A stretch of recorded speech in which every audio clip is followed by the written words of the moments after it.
Evolución espaciotemporal de los contaminantes atmosféricos y su efecto en la salud humana. Caso de estudio, zona industrial, municipio de Nopsa, Boyacá. Planteamiento del problema. Contaminantes precursores de la mala calidad del aire y los problemas de salud que sufre la población. La contaminación ambiental provoca impactos negativos en los ecosistemas y diversas enfermedades, alteraciones y la reducción de la esperanza de vida de personas en todo el mundo. Los agentes contaminantes son muy diversos y cada vez causan más problemas en la salud. Nos hemos dado cuenta que en la actualidad existen muchos cambios y alteraciones de la atmósfera, producida por los notorios cambios de la calidad del aire. Este cambio debido específicamente a las emisiones y cómo se realizan los controles existentes para la contaminación del aire. Se debe tener muy presente que con el paso del tiempo se han provocado cambios negativos precursores de alteraciones en la condición de vida de las personas y este es nuestro principal problema. Importancia de la zona de estudio. Las características geográficas, climatológicas y topográficas y de desarrollo urbano particulares de Guipúzcoa la convierten en un centro de estudio para evaluar la incidencia nociva del material particulado, PM10, PM2.5 y dióxido de nitrógeno, en el aire ambiente y por ende en la población de esta ciudad. Guipúzcoa es una de las 3 provincias españolas que componen la comunidad autónoma del País Vasco. Es capital de San Sebastián, una ciudad costera, por lo que su clima se ve influenciado por el mar. Su localización meridional implica la existencia de 2 estaciones bien marcadas, las cuales son invierno y verano, separadas por estaciones de transición. La zona urbana está rodeada por pendientes pronunciadas y como consecuencia se ha considerado como una ciudad con densidad urbana relativamente alta, con 713.000 habitantes. Guipúzcoa posee características topográficas irregulares. Se identifican diversas montañas, tanto promontorios costeros como tierra adentro, estando su cima más alta en Ardaburú, a 599 metros sobre el nivel del mar. Aunque el relieve es accidentado, se encuentran algunas zonas llanas de cierta amplitud en los valles, planicies donde se centra buena parte del núcleo urbano y posee espacios naturales de gran valor, como el Parque Natural de Aralar. La zona cuenta con varias estaciones para el monitoreo climático liderada por la Agencia Estatal de Meteorología del Gobierno de España, AEMET. El mapa muestra las estaciones climatológicas en Guipúzcoa. 2 de estas estaciones fueron utilizadas en este estudio, Farmacia y 3 de marzo, donde se tomaron los meses más destacados, como se mencionó anteriormente, por sus veranos e inviernos, los cuales fueron julio y enero del año 2011. Para hacer la respectiva simulación con la zona industrial ubicada en Nopsa, Boyacá, la cual se destaca por la actividad industrial en el sector cementero, minero y siderúrgico, que tiene una alta demanda en la economía y de igual forma en la salud de los habitantes de este municipio. Metodología. Para llevar a cabo todo este procedimiento del monitoreo y modelación de la calidad del aire, primero se identificaron las estaciones, Farmacia y 3 de marzo, para el mes de enero y julio del año 2011, aplicado en variables como material particulado 2.5 micras, material particulado 10 micras y dióxido de nitrógeno. Seguidamente, se convirtió la base de TXT a Excel. Se abrió la plantilla de Excel dato meteorológico, insertamos una casilla A1 y colocamos un punto para diferenciar. Luego seleccionamos la pestaña datos y seguidamente filtro. Colocamos un código de la estación, en este caso Farmacia 3 de marzo en la casilla 1 y eliminamos los códigos como fue N, Z, C, M, I y D. Para la elaboración de base de datos en vertical, se aplicó una macro en vertical 24 horas para el mes de enero y julio del año 2011 y variables ya mencionadas, y agregar las casillas vacías un 0. Luego sigue la modelación. Se aplicó el software EPA, el modelo EPA. Luego se construyó una matriz Excel de la base de datos y una construcción de matriz en Excel.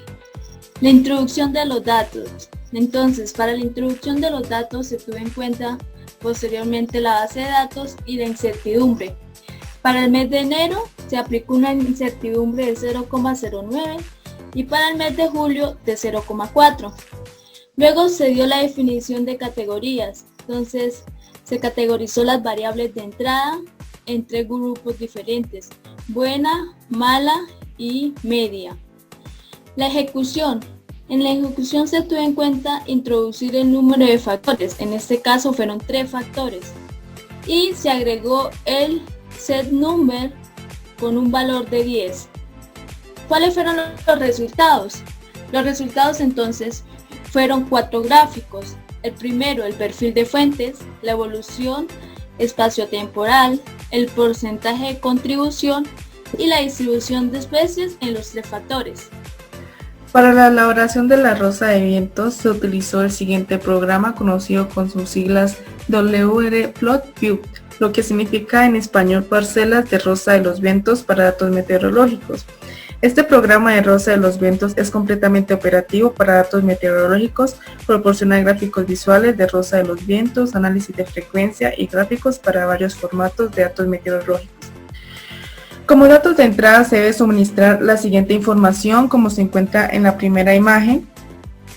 Esta sería la plantilla a utilizar para cada uno de los meses estudiados, en donde encontramos el año, el mes, el día, la hora, la dirección del viento y la velocidad. Seguidamente se llena la información del software, que es la siguiente imagen, y se importan los datos de entrada, los cuales quedarán con una extensión .sam. Se guardará el formato importado y se selecciona Add File, que significa seleccionar información, donde encontramos el número 1, y después de haber subido el documento seleccionamos donde está el número 2, que dice Windrows, en donde encontraremos la rosa de vientos. Resultados. En la segunda figura se puede denotar la evolución temporal de la concentración de dióxido de nitrógeno expresada como miligramos para la estación de farmacia enero 2011. En la figura 2 se observa niveles altos de dióxido de nitrógeno al inicio, mitad y fin de mes, que estuvieron alcanzando valores hasta de 80 miligramos sobre metro cúbico, sin superar el valor máximo permitido para el dióxido de nitrógeno, hallando también algunos valores mínimos, principalmente entre el día 6 al 9 del mes estudiado. Del mismo modo, el comportamiento de los valores predichos y observados durante el periodo de tiempo del monitoreo para este mes se relaciona con mayores emisiones generadas durante el invierno y con mayor acumulación en la atmósfera de las mismas, debido a la meteorología característica de la zona, caracterizada por frecuentes inversiones térmicas en invierno. Figura 3. En la siguiente figura se observa la representación de la fuente de interacción con el monóxido de carbono y la distribución de especies en los 3 factores para el material particulado. Esta para el mes de enero correspondiente a la estación 3 de marzo. Observamos que se destacan los valores del monóxido de carbono en comparación con los demás parámetros para este mes. Se evidencia una mayor concentración en cuanto al máximo. Esta situación se puede causar por las oscilaciones parciales del metano que se forma en la descomposición de la materia orgánica. En una atmósfera contaminada, la concentración del monóxido hace que ésta se convierta en inestable, causando afecciones en la salud humana. Con respecto a la relación de factores para el material particulado, que son partículas suspendidas en el aire, incluyendo humo, polvo y vapores, el material particulado principalmente es causado de origen antropogénico, producido por las fuentes móviles y las industrias. Observamos que tenemos una relación del 45% con la dirección del viento, Esto porque la concentración de este parámetro aumenta cuando la dirección y velocidad del viento son más bajas.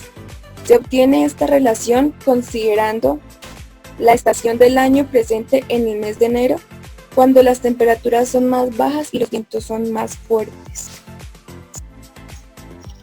Figura 4. Distribución de las especies en los 3 factores obtenidos en el modelo, enero 2011. La concentración de cada especie que contribuye a cada factor se muestra en la siguiente figura 4. Es un gráfico de barras apiladas en factor Firth-Prince. Dentro del factor 1 se evidencia la presencia de contaminantes de fondo, los cuales tienen una capacidad de absorción dispersa, provenientes de emisiones, quema de combustible y fuentes fijas. Para el factor 2, catalogado como interacción con el monóxido de carbono, presenta una contribución aproximadamente del 100%. En relación con estos factores de emisión, cabe destacar el transporte convectivo de masas, que depende del factor 3, la dirección del viento. Figura 5. Perfil de la fuente, fondo y porcentaje de contribución para el dióxido de nitrógeno, Estación Farmacia, julio 2011. Para el factor 1, denominado fondo, presenta un porcentaje mayor en variables como presión, humedad relativa, temperatura, ozono y monóxido de carbono, de aproximadamente el 60%. El menor aporte de este factor se encuentra en la dirección del viento, razón por la cual no influye con las demás variables. De acuerdo a la figura de porcentajes, se puede notar que el porcentaje de contribución de dióxido de nitrógeno en el factor 1 es superior, ya que se forma como subproducto en la combustión llevada a cabo en altas temperaturas. Como se observa en la figura 6, para el periodo de enero 2011 los vientos fueron predominantemente sur-oeste, en donde también se lograron registrar velocidades superiores de 11,1 metros sobre segundos.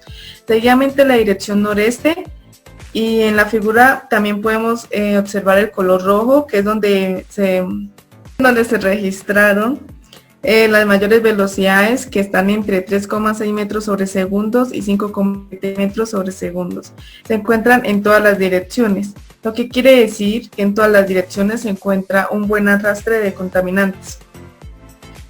Según la figura 7, que es la escala de Beaufort, la cual lleva el nombre en honor al señor Francis Beaufort, almirante de la Marina Británica. La escala fue desarrollada por él en el año 1805 para poder estimar la velocidad del viento tras observar cómo se movían las naves por el viento.